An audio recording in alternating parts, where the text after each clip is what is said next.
Travis, I don't want to target you at all, but this is just going to be general information. There is clearly a difference between reading codes and diagnosing a car.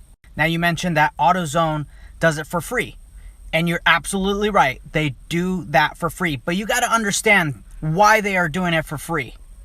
It's a sales tactic. When they plug in that scanner and it reads O2 sensor, they're going to immediately say, oh, let's go ahead and go inside the store. We have them in stock, and they're going to sell you a $150 part. That is not a free auto scan. That is a sales tactic. You are paying it by buying the part. That's the only reason why you're getting a free scan. Reading codes is not diagnosing.